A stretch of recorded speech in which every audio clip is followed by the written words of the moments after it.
Praise the lord. ప్రభు అయిన యేసుక్రీస్తు నామమున మీ అందరికీ శుభములు తెలియపరుస్తా ఉన్నాను.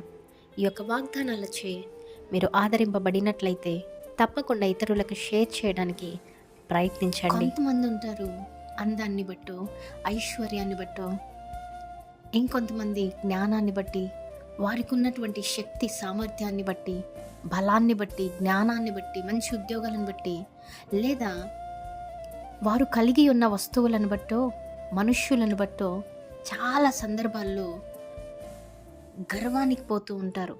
తమను తాము హెచ్చింపుకు గురి చేసుకుంటూ ఆటోమేటిక్గా ఎదుటి వారిని తక్కువ చేసి చూస్తూ ఉంటారు, తక్కువగా మాట్లాడుతూ ఉంటారు.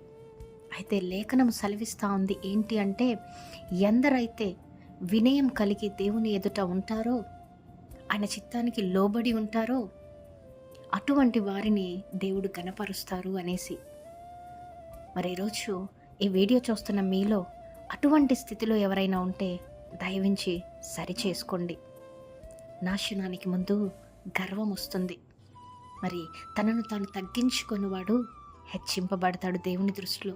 మనకున్నటువంటి సామర్థ్యాన్ని బట్టి దేవుడు ఎప్పుడు కూడా మనల్ని హెచ్చించడండి. దేవునికి కావాల్సింది వినయముతో, విధేయతతో కలిగి ఆయన చిత్తానుసారమైన జీవితం జీవించుటకే ఆయన ఇష్టపడతాడు. కనుక హెచ్చింపుకు పోకుండా తగ్గింపు కలిగి బ్రతకండి.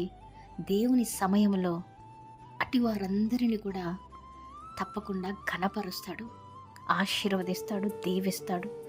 ఆమేన్. Praise the Lord. Have a great day.